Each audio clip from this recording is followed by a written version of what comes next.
All right. Welcome back, everybody. Copper State Fireman Podcast. First off, just a little disclaimer for everybody, right? This is just two guys talking. These are our personal opinions. This has nothing to do with the companies, fire departments, police departments, organizations, or anything that the people, or I should say the guest and the host work for or associated with. So with all that out of the way, I had the privilege to sit down with Paul Verber right now, lovingly known in my phone as the Water Cop. So he's got 25 years of experience in public safety. He is currently a police officer, and I know all the guys on here, right, are going to be gritting their teeth at that point. But he's a brother. He teaches firemen, hence why he's on the podcast. And then part of that, too, is let's try to breach the gap a little bit between LE and fire. So with all that said, I'm going to let kind of Paul introduce himself a little bit here. But before that, I want to knock down a couple highlights. He's been a police officer for over 20 years. More importantly, he's got, and he'll correct me if I'm wrong on this one, 60 career saves. He has a Medal of Valor in 2008 for an incident that happened in 2007. They rescued two adults 150 foot out in a riptide, which is probably one of the most dangerous water rescues, and we'll confirm with Paul on this one. So with everything set aside, so I don't butcher or interrupt anything, let's introduce Paul Verber. Brother, thank you so much. This is actually our second time sitting down. A little technical difficulties the first time, but it's okay. So first of all, dude, thank you for your time. Welcome to the show. And please introduce yourself to the audience, if you don't mind. Yeah, how you guys doing? My name's Paul Verber. I'm actually with my law enforcement officer here in Jersey, on the Jersey Shore. Been doing that for 20 years, ever since I graduated high school. Been doing it prior to that. Grew up in the water, grew up around the Jersey Shore. Love of the ocean, love of the water. I've been trying to bring different experiences to different people. I'm I'm an academy instructor at our police academy in the state here, teaching water safety. Taught over 1,600 police officers, firefighters, EMS, lifeguards, everything from surface water awareness, surface water rescue, open water awareness, operations technicians, and rescue watercraft. Everything from, inflatable rescue boats to PWC rescue watercrafts. Been doing that for probably 15 years now.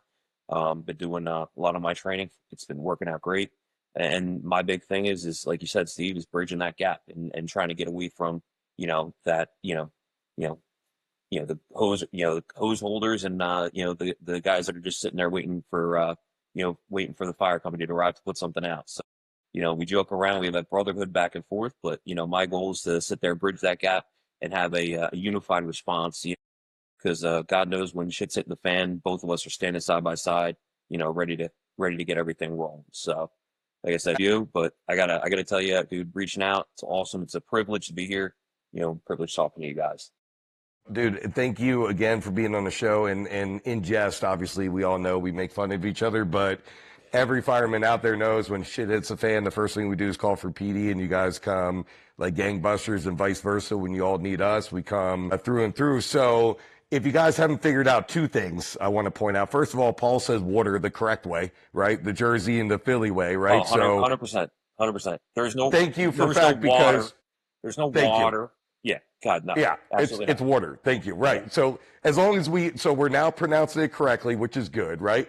And the fact that you're a Jersey boy, which is even better because the guys that really know me, but most of you guys don't, like Jersey is just got a special place in my heart, especially the area that you're from. So I was stationed in Red Bank, New Jersey for a while. So northern section. Yeah. Northern section of the state. I love Jersey through and through. They got some amazing fire departments, but let's get on to you. So from what you explained yourself, you're the freaking water dude. Like you do every aspect of it. We're talking about and open water, swift water, ice rescue. I mean, basically every modality that has to do with water and then people that need assistance. So explain to the audience, how did you get into this realm?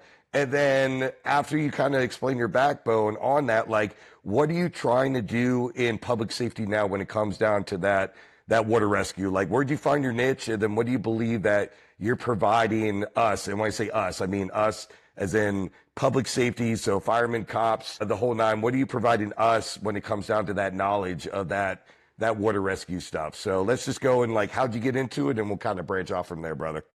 Yeah, so when I was younger, what we have here on the Jersey Shore and some of the coastal communities have is like a lifeguarding training program. So that started when I was younger, like, you're 12, 13 years old. You learn a lot about the water. You basically go to like it's almost like a camp for kids, but you grow up around the waters. Being here on the coast, it's really great to go and experience different facets of the ocean and learning about the ocean, rip currents, tides, how to, waves, and, how to effectuate, effective rescues and everything like that. Did that for a while, wound up completing the program, wound up working for a beach patrol over here on the Jersey Shore. That worked out great. Was there for 2 years, worked with a great captain, had a handful of saves, nothing crazy, and wound up becoming a police officer in 2005. And then took a lot of the stuff that I learned from being a lifeguard and transitioned it over to doing my law enforcement side. We had a 9-month academy, and we have a water safety portion of it there. We're one of the few the counties that teach it. Now I can proudly say that my program is now implemented within our county's police academy, to where pretty much the standards that I have for the NFPA and everything like that now resonate through and through, because I want to make sure that we're completely vested into it and ready to roll. So wind up 2007. Wind up having we got a call. I literally rolled in from my shift. I was wearing board shorts and a t-shirt. Walked in, boom. Next thing you know, we get a call. Hey, water rescue. 200 yards out. My patrolman that was working that night, one of my good friends. Yo, you good? I'm like, yeah, dude. I'm like, I was the top guy in the class. Boom. Sit over there. Next thing you know, we're running. I'm just taking off my flip flops. We're good to go. Took off my shirt, ran to the back of the car, grabbed the rescue can, sprinted over the dune, and wound up, swimming out there. The two guys were about 150 yards off at the time. Uh, Wound up swimming out, made contact with both of them, and brought him back in. They were moments away from going under, but I was able to bring him back. And did all that and got to experience the adrenaline dump of it again, which was awesome. That rush is always something that you always chase again. But what happened was that was kind of my first taste of it, and luckily enough, I was nominated to receive the Medal of Valor for our 200 club out here in Jersey, so in Ocean County. Wanted to take in the ball with that, tried establishing it. Wanted to get picked up full time that December. Went back through the police academy at the time because we didn't really do a waiver thing with it, but did it again. I'm telling my tale to that academy class, and then set my sights on the target there. And then like 2 years later, we had another water rescue on the north end of my island, and two of my buddies wound up going out there, and it kind of shook, where I looked at it from a standpoint where, hey, listen, guys are going out there with nothing really trained after they go out of the academy, and kind of implemented some different things. We wanted to establish a water rescue unit, which I'm in charge of, which we have a PETA. We're trying to revamp some aspects of it because we had to change a vehicle. We had the thing sitting in the back of a Hummer where you just deploy the thing, you run it down a cart. You could take this thing over a sand dune. You could take it through the backwoods. Wherever you could drive a truck, you could drive this thing, and we could launch it wherever. But, in my career, I've had over 60 rescues, you know, throughout, like a handful of them being that. But the one thing is, that I always try to tell these guys is, when it comes down to water rescue, like you said, there's different disciplines. You got surface water, which is my specialty, really, is surface water. And then you have ice rescue, which has its own little niche. But surface water is the main connecting block. And the one thing that I see is a lot of people bypass that. And when they say bypass it, is they just want to do these specialized things with it. And where I have a problem is whether it's ice rescue, swift water rescue, any of these disciplines that are specialties, people don't have the basic training to take a bath, let alone some of these guys don't even know how to swim, like don't even know how to swim. So, what I do is we wound up developing a program where, we incorporate a lot of these tasks at hand to do stuff safe and effective. Because the way I look at it is this, whether, some academies teach it, which I know when you were down in Baltimore, you said that you guys did a lot of you guys had a in water session where, where your FCBA gear, where some places don't even teach that. I'm sure, I'm not sure if, out where you guys are at the academy out there, do you guys even touch on that anymore or not?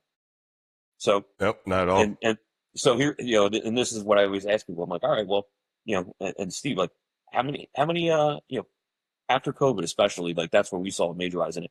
How many of the houses that you guys go to, how many of them have pools? Everyone, 95% of them. All right, so like, and that's something we have here at the shore. Like everybody and their mother put a pool in.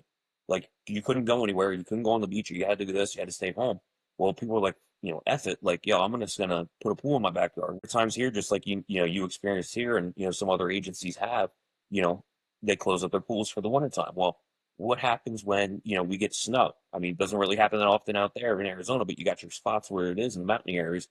But guys close up their pools. Well, you get the pool cover on there. Next thing you know, you got a blazing fire going. Next thing you know, boom, somebody falls in the water. Now they're in an absolute panic. You don't even know if they can swim. Now you got a water rescue. You have a guy that's out of the equation. Now your attention's drawn to that. Where what my thing is hey, we got to touch on this a little more. That's finding the void for me. Or B, the other thing is as I tell everybody in the police academy is, hey, listen, how many of you guys want to go somewhere? Why does everybody want to get in this job? I'm like, listen, don't sugarcoat. I go, listen, the money, the time off, the privilege to do different things and have some sweet things like, hey, listen, guys want to do SWAT, they want to do this, they want to do that. I said, dude, it's all great. It's an awesome career. I said, but when it comes down to it, I go, you want to go on vacations? You want to go somewhere warm? I said, listen, I got married in St. John. I'm like, listen, I'm no stranger to this. I go, I have 6 or 7 rescues alone on vacation for people that I don't even know. I was up in Nantucket back in 2014, 15 maybe, right around that time frame, and it was a Labor Day weekend. Same thing that happens down here on the coast. I wound up having to go out. Me and my buddy, who I used to lifeguard with, uh, 3 kids were wound up getting sucked out in a rip. Next thing people are like, "Oh, we called the cops." I'm like, "Cops ain't gonna be here in 10 minutes. It's times now, so we got to get out there." Me and my buddy grabbed our 2 boards, wound up going out there and wound up rescuing these 3 kids and brought them back in. And the parents didn't even know what the hell was going on. And by the time we had them in, everything was good. 5 minutes later, the police come up. Hey, what's going on? Don't worry about it, dude. It's all good. We got them out. Just go check on them, make sure they didn't do anything. For me is trying to bridge that gap and trying to tell everybody like, hey, listen, like whether it's here, when you're on vacation, like these things happen everywhere. But just giving that basic knowledge to firefighters and police and EMTs, lifeguards. I mean, lifeguards are around a lot, but just giving that exposure to the different element, and kind of making it seem like it's not a major priority for a lot of agencies, but it's something that you have to prioritize because when it comes down to it, when shit hits the fan, God knows that lawsuit, like, why didn't you give him any sort of training in this? We have a drowning. Well, how was he trained? No. Every year, there's always a drowning in fire, just like there is in police. And my big thing is that's unexcusable. Like it's something that we can easily prevent. Whether your skill set, like I said, if you go to your academy and say, hey, listen, client recruits, we're going to be sitting there. Hey, you got a water portion. Listen, I am a legend now, known as like the scary guy of the class. Like you don't want to deal with it. This dude jumps in the water. They're like, dude, this dude's like a freaking battleship when he jumps in. We want to stay away from him. Well, once they see that, hey, listen, it's something good overall. Let's make it work. Oh, but my thing is giving these guys and fire recruits and stuff like that. Hey, listen, you can't swim. You got kids. Like kids want to go in the water. They're drawn to it. Let's give you some skills to help you out for your family life, but also God forbid save yourself. And that's a big thing too about doing all the trainings was with my programs is trying to incorporate self rescue, but also God forbid if shit hits the fan, you can help somebody else out if you need to, or specifically more level. All right, so just to make sure that all the listeners are on pace, so you were a lifeguard prior, then you became a police officer, still did the whole water rescue, incorporated into the police department. So when and why, really, why and when did you incorporate the fire side? And then really, what were you seeing that they were lacking? And then what are you kind of doing to make sure that, because I know you said bridging the gap. So explain to listeners how you're doing that on that water side between police, us, and then maybe just the whole public, if you don't mind. Yeah, so for the police aspect of it was, like I said, was, saw that the skills were lacking. So I started developing my program over time. And when I really started noticing things were lacking was, and it's not a knock on fire departments or anything like that or department agencies, because like I said, the priority is fire, safety and everything like that. Um, but it's more of, in 2020 or 2021, I think it was 2020. I started really pushing forward and really getting the groundwork laid for my business. And then 2021, I really started seeing, that was when I started the groundwork. 2021, I launched, but it was more to bridge the gap because when I saw some of these, solid departments, show up, some guys were like, dude, I'm not trained in this. Well, dude, somebody's calling 911. Like, I don't have the manpower right now to get out there to go. Like, you guys have anybody? No. Well, where we were at the time, there's two agencies. There's Beach Haven on one side of my agency and Barnegat Light on the other side. Well, if you're stuck in the middle of Long Beach Island where I work, that could be, you're in no man's land because you're 8, 9 miles one way, 8, 9 miles the other way. And in the summertime at 5 o'clock, when everybody's out and about, it's 35 miles on my island. So, and there's a million traffic lights at like every intersection. So, you're looking at a great intersection where everybody's kind of, you're screwed. So then it's not becoming more of a rescue, it's becoming a recovery.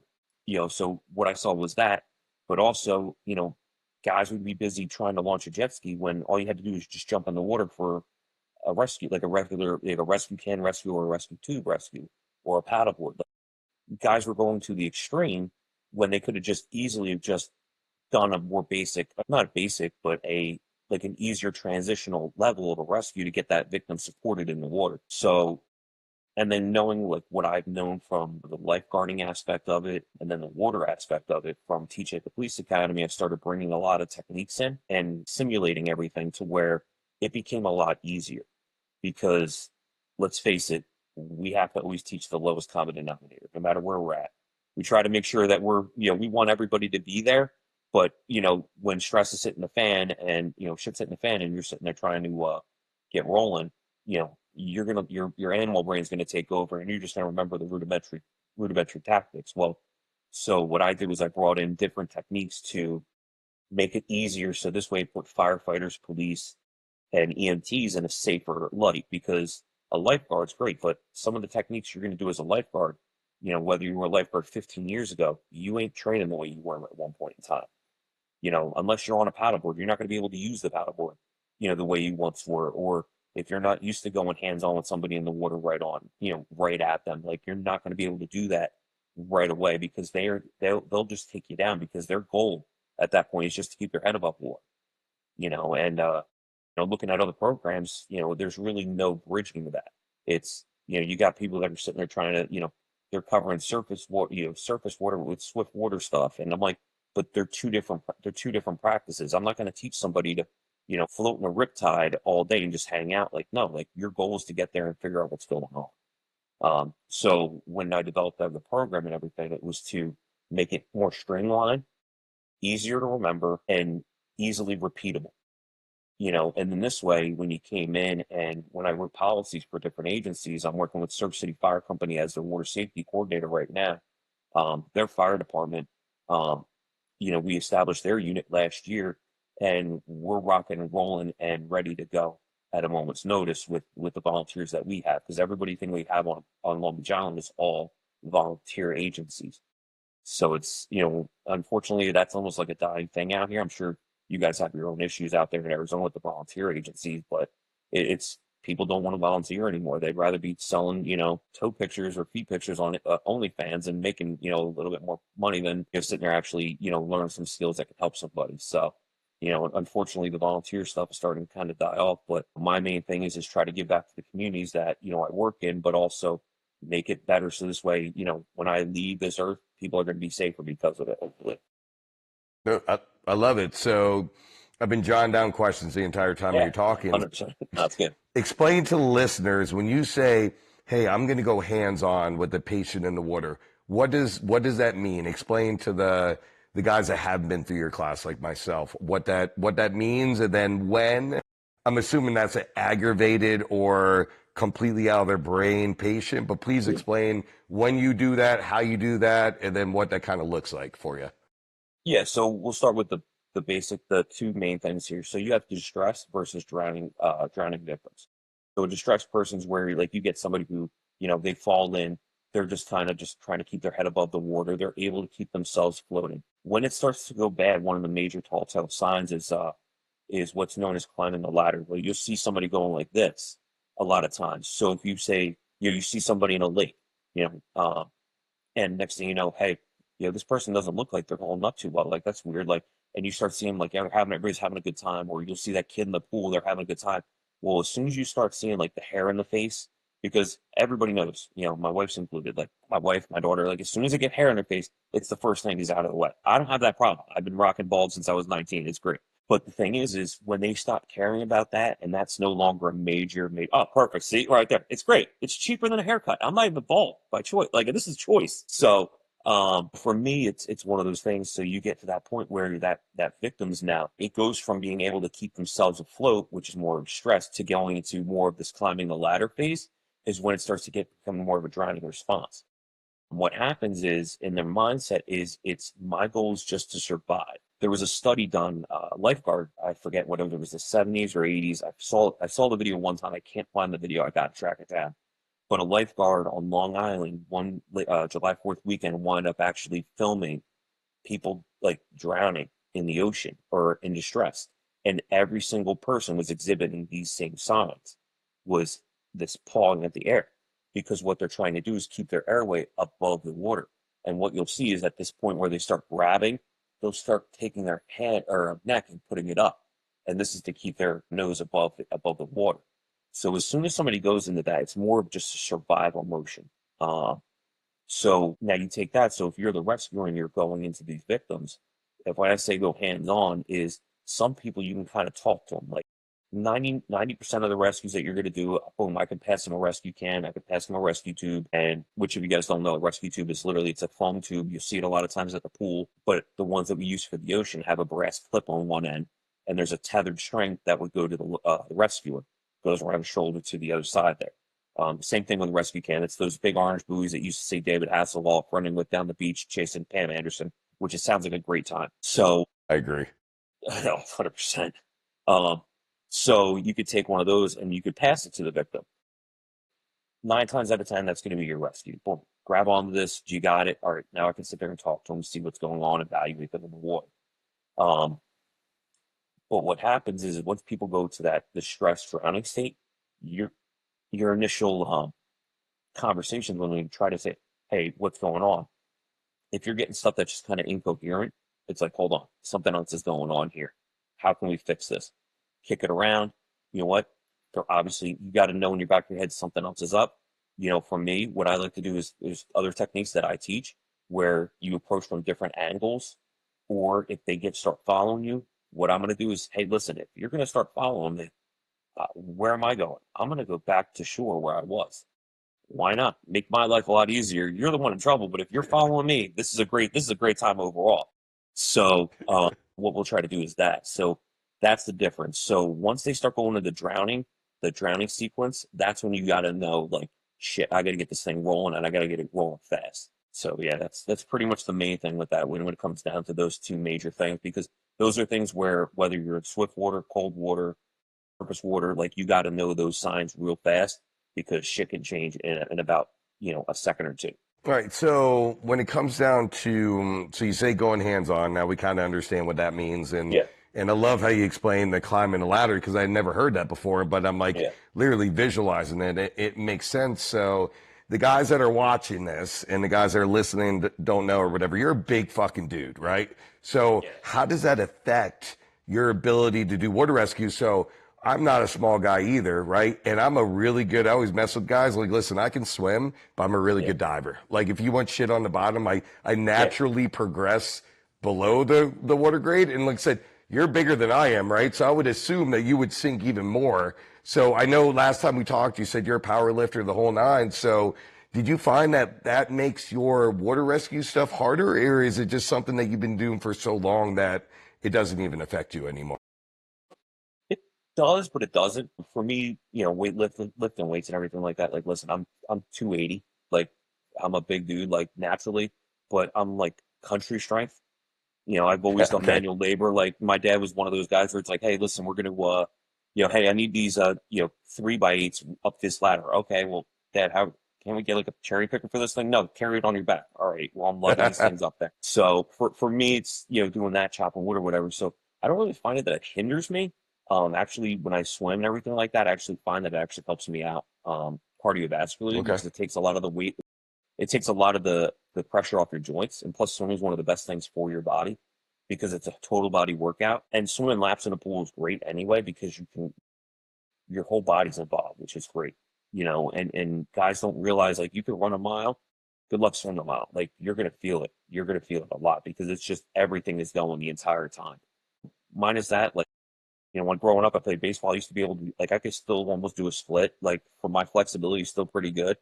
I surf, I snowboard, I do everything that somebody who's 280 pounds shouldn't do. I do. So, but I mean, honestly, for me, when it comes to going, with doing water rescues, obviously I'm not as fast as I once was when I used to swim back in high school and stuff like that. But let's put it this way: when I jump in a pool, I kind of look like a majestic orca. So it's kind of amusing when these police recruits sit there and look at me. They're like, "This dude's huge. What the hell is he gonna do?" And then I jump in and they're like, Okay, good. Because I know if I was taking your class, I'd be like, all of us do the same thing. I'd be eyeballing you up. I'm like, that motherfucker's gonna sink like I sink. So this should be interesting to see how much he struggles. And then "Oh yeah, I could already see it like a gazelle through the fucking water and be like, what the hell's going on? What's up with this yeah, freak? You know? yeah, So, well, thank you for explaining all that. So yeah." No let's worries. talk. Let's talk to listeners about, since water's your jam, right? What is your, so for us in our world, we always say, hey,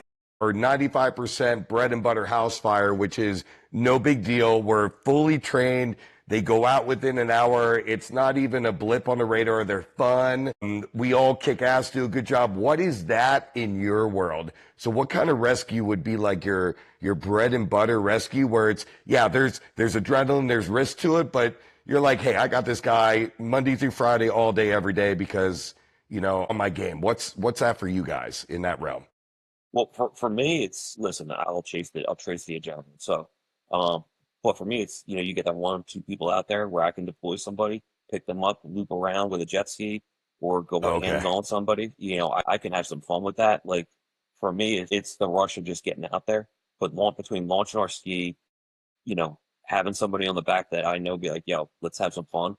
Whether it's me or my crew member on the back there, like, hey, listen, God knows if I fall off, He knows what He's doing. Boom, we rotate. So my big thing is we spoke about it the last time is something I learned from some old guys that were on the SWAT team in Ocean County here, uh, 20 something years ago was nobody's a specialist.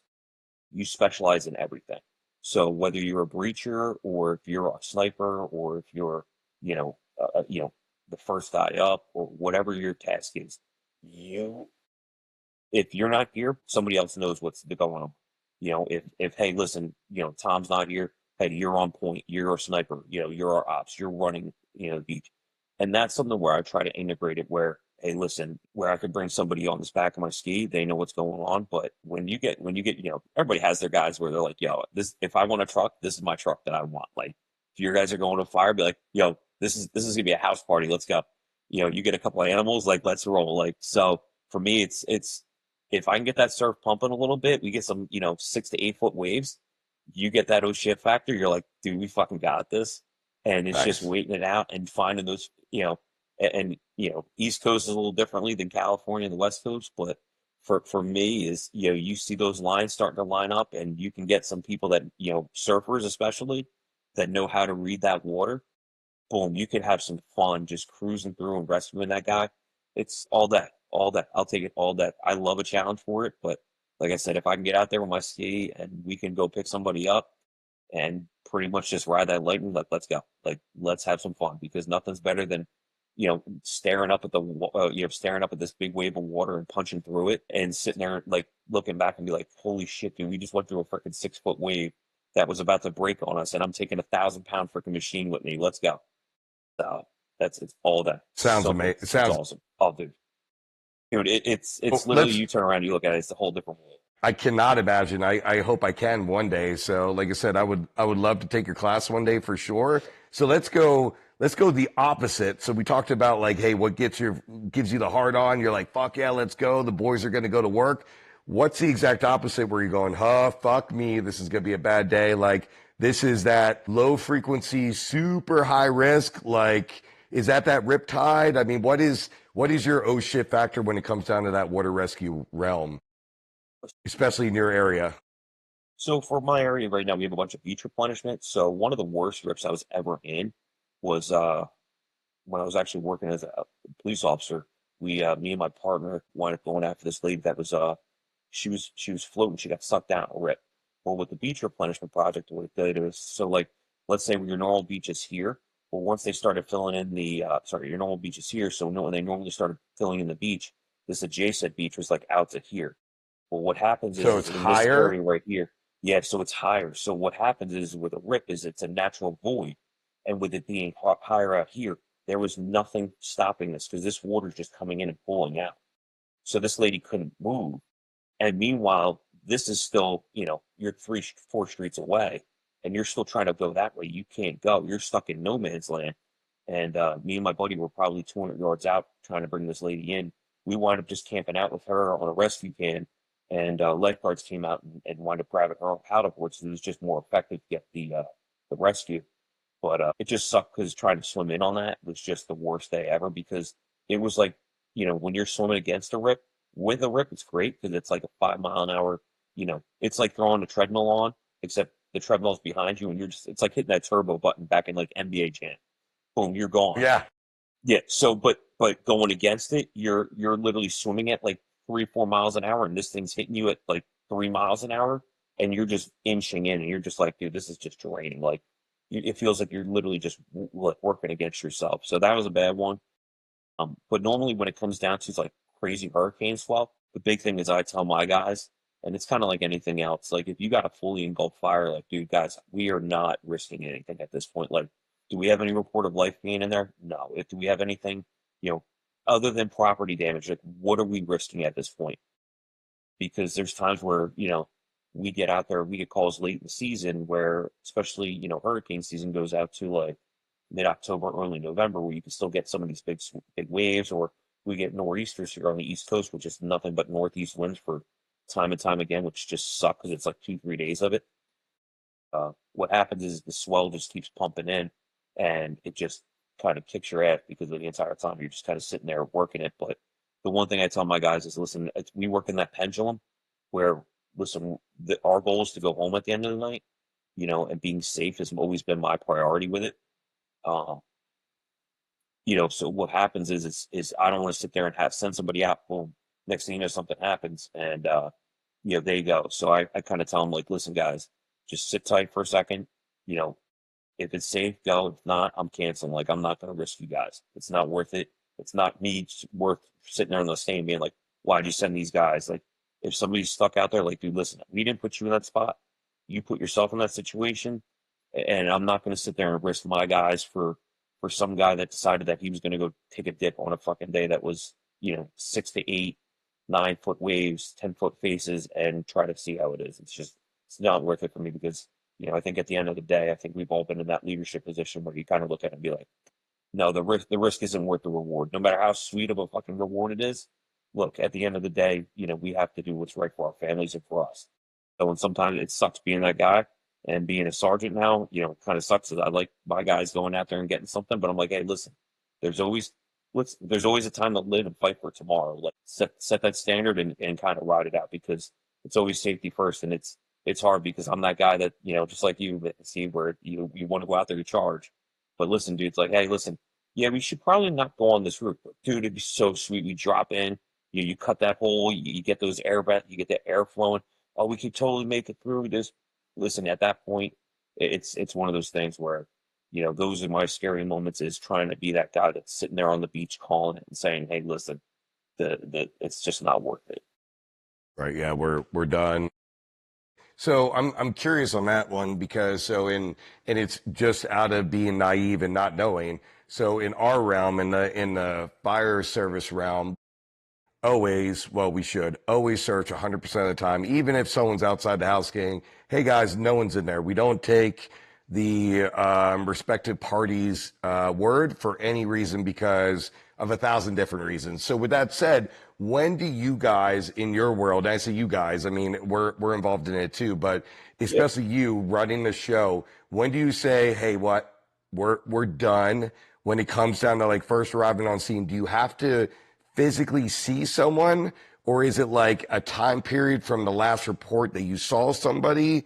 Like, how does, if you don't mind marching down to listeners, like, how does that work? Do you guys always deploy a watercraft, but then say, hey, we're not going to commit a dude unless we physically see somebody? I don't know. So that, I Yeah, mean, they're yeah. the questions if you don't mind breaking it Yeah, down. yeah. No, no, no, no. So like it's kind of like that where you guys were in that status where like you said you want to search completely. So for me, it's looking at it from a point of view where we get a 911 call, all right, and this is from the law enforcement side of it. So we get a 911 call. I see three people were out there in the water surfing. Okay, what are they? They're wearing black wetsuits. Okay, well, sit there and turn around and look. All right, well, you try to figure out what's the location. Well, they were over there. Okay, so it's say like West 84th Street or East 84th Street. All right, so I'm up there looking. Don't see anybody. Well, they were down a little bit farther. Okay, I don't see anybody. Well, our job when we're sitting there obtaining the information on our end of it, which then we relay to the fire departments is, our next follow-up question is, all right, how long ago? About an hour ago. Okay. And what happened between then and then? Well, you might find where you have somebody where, oh, I went down to go cook breakfast. I had to go get Fluffy a bath, and then I came up, took a shower, and then I came up and they were missing. Well, lady, you didn't have your eyes on them the entire time. How do you not know? Like, or B, I've had it to where it's three black ducks sitting in the ocean on a calm day. I'm sitting there with binoculars. I'm like, no, I'm not calling fire out for three ducks because that's all that's out here. But when Right. it Yeah, comes to they're the fine. fire, They're not in yeah, distress. yeah, no, they're not fine. Like, listen, Daffy's out there floating around. He's Oh, having a okay. great time. It's all good. Yeah. Yeah. So, but now when it comes down to a lot of different things, like we'll get like boaters in distress. We'll get calls for that. Same thing. Where are they? Well, they're out there. It's a fishing boat. The guy's trolling and so, well, he hasn't moved. I go, he's fishing. So we'll sit there and like Yeah. we're sitting there and I'm sitting there with the fire company, like we're sitting there like they're like, I got binoculars. I'm like, nobody's in distress, not panicking. I'm like, so we're not gonna go out there. Okay. Hey, Coast Guard, if you want to go check this boat out, have fun, but that's what we got. But fire wise, like if we're the responding agency, like for Surf City, like no, we're the ones responding to that scene, like we're gonna get eyes on that victim. All right. At that point, if we make the call, I'll always have a safety officer on scene, obviously, but then I'll have two spotters, hopefully. At first, we're going to have one. We're going to have one guy watching that victim specifically. And then what's going to happen is we're going to have a second victim or a second spotter on our guy. So when he goes out, he's watching our guy specifically to make sure everything's good. Then the second guy is watching the victim. So when we go out there to respond and we deploy, boom, we have a great spot to where they can line up and set them up for success. And they can kind of do what they have to there. But like I said, if it comes down to a safety aspect of it and we're sitting there That makes watching a them, lot like, more hey, sense. listen, Yeah. yeah. So for me, it's I'd rather have safety always where I told my safety officer that I have, really nice dude, tons of experience in New York and stuff like that. I go, you're my call. I said, listen, I will show you our capabilities, but my goal is if you say no, I say no, or the chief says no, it's no. We have three people that can only say no, or that say no. Or if the guy sit there and say, hey, listen, this doesn't look safe, we're not going. Like, I know the capabilities of my guys that I have on my unit. My thing is, you're going home at the end. We have a 100% success rate, but if it comes down to it and we're questioning ourselves or our capabilities, and especially in the conditions that are presented, it is wait for a more effective time to go find it, or hey, let's get somebody on that victim because maybe they can make their way in. Or at that point, like unfortunately, if it comes down to it, and like I said, if it's 10 to 12 foot with hurricane surf, we're not going to be. There's very few agencies that are going to do that because of just the risk versus reward at that point. Like it sucks to say that, but fortunately, water's the great equalizer. Where and if the ocean wants you, the ocean's going to take you. Like there's no turning back. Like once you're in there, like you can make that turn. But you could go as hard as you want, but what's going to happen is that ocean's just going to take you. Um, Ultimately, what I tell my guys is, listen, we're going to fuck up, but when I take them out to train, I go, listen, I'm going to call for a drill like 2 days before, and you're going to be like, why the hell did you just call that? Because I want my guys training in 6 to 8 foot surf. I want them training in the shit because when it goes live, like when you guys are in your burn buildings, like when you guys are training at the academy and stuff. Oh, hey, we're going live. Guess what? Hey, we've already done this. We've already seen this. We've already been through worse. So now it's in second nature, where I don't need to have you focusing in on, holy shit, that's a big wave. I have you focusing on what's the best line for me to get from here to that victim, because there's other places they do what they do. But for me is I like to view things as a scalpel than a shotgun. I want you to be slow, precise, and efficient. Every movement has a reason behind it. Everything is determined to go where we need to go. Even if you go hands on with that victim, my crew members know, like, hey, listen, if I got to go hands on with this guy, it's quick. It's snap happy. You're in there, you're out, you're locked in. Because if you have to sit there and wait with that person for a second, you got that rescue tube on them, you got to be able to support them at least until that PWC can get back there and whip back around and grab you and that victim to bring them up. So yeah, so that's where I want it to be. But ultimately, it comes down to training. And like I said, for me, is hey, listen, it's great getting your basics down on those nice calm days or 2 to 3 foot days because you kind of get a little bit of it. But as soon as it hits a little bit bigger waves, 6, 5, 6, 7 foot, I want to try to get out there and train. And I go, listen, we're going to roll the jet ski. Gotcha. It's going to suck. We might break something. It's going to suck. But the way I look at it is, listen, I would rather break it in training, repair it, and get it back up and operational, but know that you guys are pushing it because that's ultimately going to lead to higher efficiency, higher progress, higher success. Dude, I love it. Do me a favor here since you're dropping so much freaking knowledge. So anybody that's interested in being able to at least contact you, take your class, maybe even just do a deep dive on water rescue because they're like, shit, I don't know what I didn't know, right? And it's just sparking interest. Explain to the audience how they can find you, what you do. Do you travel outside of your state? Just kind of a dive on that if you don't mind, my brother. Yeah, I'll travel anywhere. Continental US, I'll go overseas. Well, I just got to get my passport worked out, but we're good. But I'll go anywhere. www.blackbaytraininggroup.com. Instagram, which is where Steve found me, at Black Bay Training Group. Email at it's at blackbaytg@gmail.com. But like I said, if you go to my online thing or even Facebook, Black Bay Training Group. But like I said, those are the best ways of getting in contact with me because, like I said, I'll go anywhere. If you have something where it's, as dumb as it is, the way I've always looked at things where, people think, oh, we won't have it here. Well, when that lawsuit comes down the pipe for these agencies, well, what kind of water training have you done? What have you done with this? Have you done with that? Zero. A lot of these guys don't do anything. But like I said, drowning's been one of the major things that happened in the fire service and everything. And my goal is to try to negate a lot of that, but also how many of these things, cardiacs are the biggest thing in law enforcement and fire. That's the leading cause of death. People don't realize it, but how many of those things where it's like, hey, this dude just literally just was in a severe, had a crazy water rescue the other day, or was in the pool, had a crazy fall, like, or did this or did that, like, hey, what can we do, to save somebody? And if I can offer that ability to give those skills out and offer these to help anybody, all my programs meet and exceed the NFPA standards, and safety's at my forefront. Like, listen, it's down to a science where it's like, listen, I have a swim test. We deep dive into certain things. Like I said, I have an awareness course, for surface water. We do operations technicians for surface water. We're going to be branching out into doing ice rescue, and then doing the PWC course because the PWC is huge. Like I said, we breach a lot. Break through a lot of the different standards for the NFPA and everything like that. And my goal is to make it a better long run maps. And listen, if it's one of those things where even if it saves one life, it's worth it for me. But just to get the experience, like I said, you guys call me up in Arizona, I'm more than happy to come out. I have a lot of my own gear, bring all that shit out there. We can rock and roll. It's a good time. It's definitely gonna be something where guys will be like, oh, this kind of sucks. But by the end of it, I've had firefighters go, but dude, I was completely against this from the start. But dude, this is the best fucking class I've ever been to. I don't sugarcoat things. So if I tell you to suck, you suck.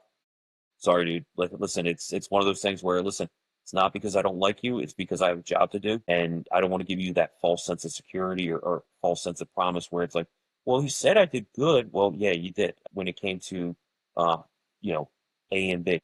Listen, when it came to actually floating in the water or keeping somebody afloat, you sank to the bottom of the pool. I'm trying to get some standards revised for the NFPA to actually make it a little bit more realistic for surface water. Because, like I said, you have all these different disciplines, and if I can change a couple things with that to make it better off, that's the way I look at it. And me being from the outside looking in, it's just something where I'm just trying to help a different field out overall. Because overall, it's one of those things where it's teamwork overall. We work hand in hand. And for me, it's listen, it's something that I specialize in that a lot of guys don't do. But what it comes down to is safety first, and that's always been my priority through and through. And I'd sit there and tell everybody, listen, my awareness class is not going to teach you to go in the water. It's not in the water course. It's strictly awareness. It's 2-3 hours. We go down to it. We do a deep dive, but I explain everything. On my operations technician levels for the surface water class, you guys they're gonna work. They're gonna get the awareness level, but then you're gonna be working your ass off for 2 to 3 days. 2 to 3 days, you're gonna be working your ass off, and you're gonna be like, dude, I'm hurting after the first. You'll be cramping like a motherfucker by the end of the first day, and then you'd be like, oh shit, this is some of the most fun I had. So It's awesome. Yeah, yeah, like I said, I know I would be that guy cramping, but probably loving every second of it. So I definitely do look forward to taking your class in hopefully the near future, because that gives me an excuse to go back out into Jersey too, which, like I've told yeah. you before, I love with the deepest part of my soul. So let's get into a couple of the questions here. So I know we've always geared everything to firemen, so this is good, right? So on this podcast, we always ask traditions, especially the fire service. So this might be new for a lot of people, which I love. It might be very similar. So we're going to find out. So what's your favorite police department tradition? I had to stop myself for a second there. What's your favorite police department tradition? But more importantly, why? Why is it? What is it about it that you like so much? The camaraderie, the ball busting. It's Oh, the okay. camaraderie Yeah. still is the best. Like, I mean, listen, what it comes down to, like, politics aside and everything like that. Like, listen, I just got done. We just got done shooting at the range today. It was a great time. Everybody loved it. Like, it's a great time. Like, I'm sitting there grilling. Like, everybody's having a good time. We're having a good, we're shooting. We're getting our stress levels up. We're doing different things. The camaraderie is always the best. Like, I mean, the brotherhood's always there. Brotherhood, sisterhood. You know, but just that time between, that crazy call and the debrief, or when you're sitting there, cleaning guns, busting balls. That's the stuff that I live for, man. It's growing up in a law enforcement family. My father was a captain, a lieutenant, and got promoted to captain to finish out his career. It's a whole different world. We do 12-hour shifts. So, you do 12 hours a day, 12 hours a night. You get every other weekend off, which is great. You get to spend time with your family and stuff like that. But the one thing is God, the one thing I can't deal with is the Punisher skulls and all the crazy, some of the crazy like TikTok things, or the guys that sit there and say that they're like Instagram gun gods or whatever. I'm like, dude, listen, have fun. Like you guys are a whole different breed on Instagram and stuff like that. So, but I have a great time with it. Well, let's get in right into it then. So the other part of that question would be, if you could snap your finger, right, and change something in the police service, what would you change, eliminate, implement, whatever it was? But the biggest key is zero sweat equity, excuse me, Yeah. instant gratification. What would it be? But more importantly, why are you adding, deleting, changing, whatever this is in your world, brother? It's one of those things where I work in a great place. Like my department's like awesome. Like we have a lot of opportunities. We're very progressive now. We're moving towards like a lot of guys. Like my chief's awesome. Like he's very much pro pushing the patrol. Like he supports the guys on the road, which is great. Like and having leadership like that's awesome. But just some stupid things like the politics, like everything, like anything else. That's one of those things where I think every one of us, if you snap a finger, lose some of the politics or the politicians that you're dealing with, get rid of it. Like, hey, listen, we're different. We're a separate entity. Like, just leave us the fuck alone. Like, we'll just do that. But I mean, listen, like I said, my town, honestly, I'm blessed to work where I work. I like to basically say I work at Disney World, man. It's great. Like, it's fucking awesome. I get 3-4 months we're jamming, and then the other 9 months I get to train. So we get the best of both worlds. So we go from like 5,000 people year round to like 150,000 people for 6 weeks, 8 weeks in the summertime. And then the weekends it pops up, which it's fun. So that's where it's really cool. So I get to train with my guys, bring them out. And now doing what I'm doing with the fire company for Surf City, it works out great because I get to hang out and do stuff with some of those guys and bring some of those antics with, and bringing some of those things that I do and bring those in. So Yeah, it's, like anything else in politics or anything like that. We're just the TikTok cops or those guys that sit there and say that, hey, and I'm sure you guys got those in your field too, where it's like, you get some of these guys who are like, dude, like everybody wants to be an instructor or a trainer or something like that in some aspect of it. It's like, dude, there's a couple guys online where it's like, dude, you were a cop for like 2 years. Now you're this quote unquote gun guru that people turn to. It's like, dude, you literally were like a security guard. Like Paul Blart had more street cred than you. Like, so, but like I said, man, the brotherhood and everything like that, it's awesome. Like I said, where I work, it's great. I really can't complain about too much. They give me the ability to go up to my police academy. So, I can't really bitch too much about that. But, some of the politicking, like I said, with anything else, it is what it is. But if I can snap it, boom, done. Like, you know, You're the first person to ever say that, and I'm surprised no fireman's ever said that because, dude, we're in the same boat. I had no idea how political this job was and I'm sure you were in the same boat till you got hired, and you're like, yeah, why the fuck is this even part of this profession? 100%. Yeah. Oh, you're like, what the hell? Like, imagine what it would be like without. But I'm just curious because I don't know this answer. We collectively, I say we, so the American Fire Service, my personal opinion, my biggest gripe with the American Fire Service are individuals that will state when I ask a question, hey, why do we do this tactic? Why do you have that equipment? Whatever the question is, the answer is always, we've always done it like this, right? Which I can't fucking stand. I think that's the most uneducated, worst professional answer ever because you're basically saying, I don't fucking know and I don't give a fuck to know what to answer your question. Basically, I'm just curious, do you guys have those dudes in the police service or is that a Yeah. fire only? Oh, okay. No, no, no, no, So no, you're no. like, for No, example, and again, I that's don't know, like, hey, we've always why do we've you always why do done you that way. always engage with the guy or like say some sort of water modality, and the guy answers, well, that's how I've always done it the last 20 years. Like I'm assuming those guys, right? Yeah, no, Okay, no. You'll always that's straight across the board. Like no matter where you're at, it's always that okay. kind of stuff. It's always we always done it like that. Well, doesn't mean it was right. Like especially nowadays, but especially everything after recent years and stuff like that. I don't really have to recant a lot of different things because police recruitment's been down for so long.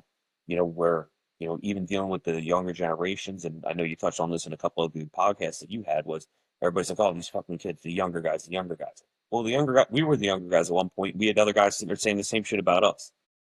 So what I try to do is I try to look at things because I kind of bridge the gap. I'm only 38, so like I said, I've been around doing this since I was 18. So I kind of stuck in that weird, parallel where a lot of the guys that are retiring started before cell phones were even a thing. So that was a whole new thing. Once cell phones came in, it became a whole different world. Well, now it's freaking you have a $1,500 computer on your in your hand, and everybody's sitting there. Where back in the day, you used to get people that would go like this and be like, "Oh yeah, I'm recording you." Well, when I started, you wouldn't have people recording you; you'd have people helping you out to lock somebody up that's trying to fight you. So that's always been the main thing. But when it comes down to oh, that's always how we did it. Like we it's kind of gone by the wayside. A lot of the progressiveness, like New Jersey is very progressive with a lot of the things that we do for policing. Luckily, some of it's good, some of it's redundant, some of it, is just completely asinine. If you ask me personally, because some things just as great as it is, there's a purpose behind it. Do I think the grand purpose behind what the actual reasoning is the right? Maybe not. But listen, it's one of those things where following into the guidelines and everything like that we have, like that kind of has to fall into play. So listen, it is what it is. Those are the guidelines that I got to follow. So unfortunately, whether I disagree with it, I haven't held the standards where I got to follow it. So that's where we're at in Jersey. So, but like I said, a lot of the stuff that we bring, like police recruitment down in Florida and everything like that is great. North Carolina, South Carolina.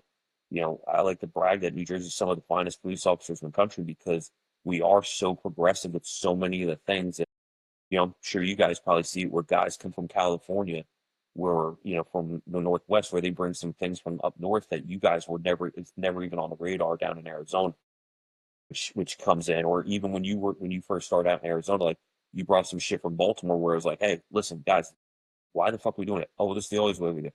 Dude, hey, listen, we do it like this out east. Like, hey, it actually works out better. Like, hey, I'm sure you had the one guy who sat, there was always that first guy that's like, when I grab the hose off the truck, I just grab the nozzle and let it run. hey, asshole, if you grab a whole fucking stack of line, you can run a lot faster and get a lot more hose out before fucking something else happens.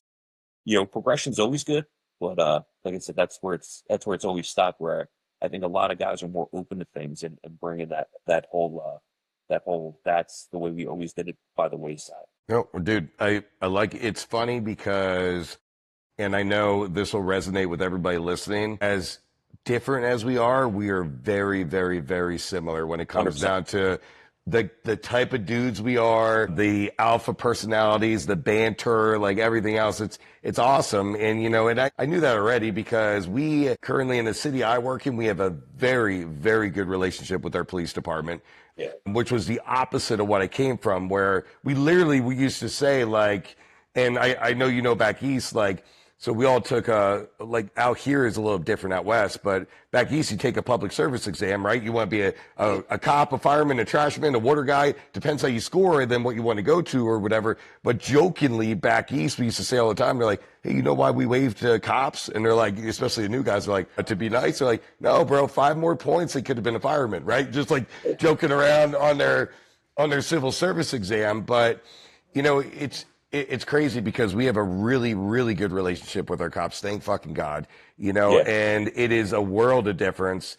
But it's funny because as much as we bust each other's balls, we're always there for each other. But more importantly, we're similar. So kind of wrapping it up with that, if you couldn't have done police or water, right? Because I know that's your Oh yeah. jam. Yeah.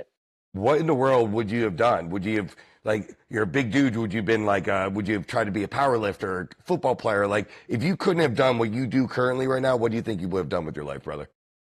Well, as we previously stated on the last one, I would have picked up like Amazon or Nvidia when it was like $5. Well, we said Apple, five, Apple, yeah, $5 sorry, yeah, Apple Apple, shares, yeah, right? yeah, we're Yeah. good, yeah, we're good. No, I love baseball. I grew up playing baseball. I love baseball. Was my pastime forever, and I loved it. Eat, sleep, and breathe baseball. That's what I Mm, did. okay.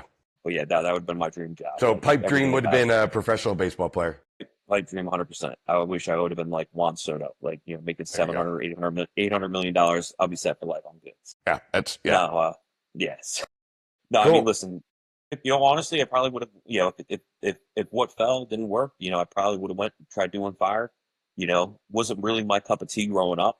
For me was, um, I was, like I said, police officer really wasn't even on my state affairs till I was like 16 years old. And I kind of realized that I wasn't going to be drafted in the major leagues. So I kind of started going in the other direction, said, hey, well, how can I set myself up? And college really wasn't my thing.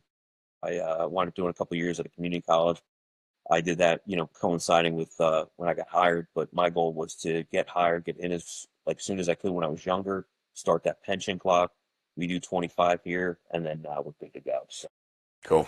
Good deal. All right, brother. Well, listen, first of all, thank you for your time. Right. Round number 2, we had some technical difficulties, but it's always good. So again, thank you for sitting 100%. down again.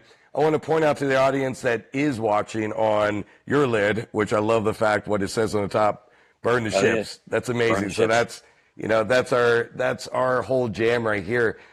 So before we close out, is there anything you want to leave just the general audience with? So you're talking to public safety, firemen, cops, everything else. Is there anything you want to just kind of close out on then? Either just where your area that you work, the water section, or whatever you want to do, brother.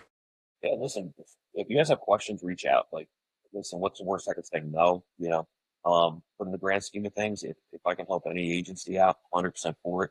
If you guys are looking to implement any programs, start up anything, reach out to me. I'm more than happy. I've implemented 3 programs right now. We're getting rolling again for hopefully another agency soon enough. Whether it's, like I said, rescue, watercraft, service water, anything like that. You guys can meet me, hear me on Black Bay Training Group on Instagram or, blackbaytg@gmail.com or www.blackbaytraininggroup.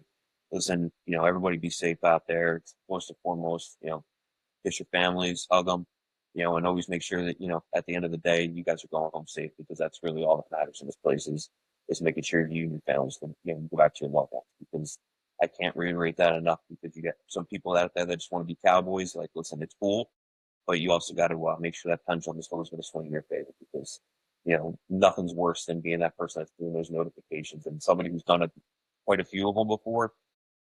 it sucks when you're that guy that's making that announcement to that family. Just always make sure you guys are ready to roll with that. So the best thing to do is just be safe, and rock on it. All right. Well, with that, we'll kind of end it up. So again, a Black Bay Training, reach out to Paul. He's one of the boys, right? So if he can't help you, I am positive he will send you in the correct direction. So 100%. please, reach out to him. And again, Paul, thank you, my brother, for sitting down. I can't wait to get back to Jersey and then take a class and maybe do a live stream and a bunch of photos and everything else. As long as if you do drown me, just bring me back and we're good, brother. 100%, dude. You're good, Steve.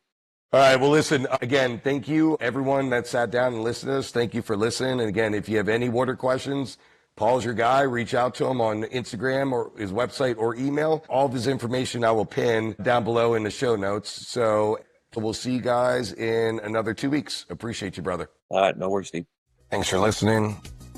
We'll be back in another 2 weeks. Remember to like, share, review if you can. Helps drive traffic to our podcast. Remember, let's leave our ego out of the fire service. It's amazing what we can accomplish when no one's looking for credit. Much love. Let's stop beating our own and become better firemen. Catch you next time.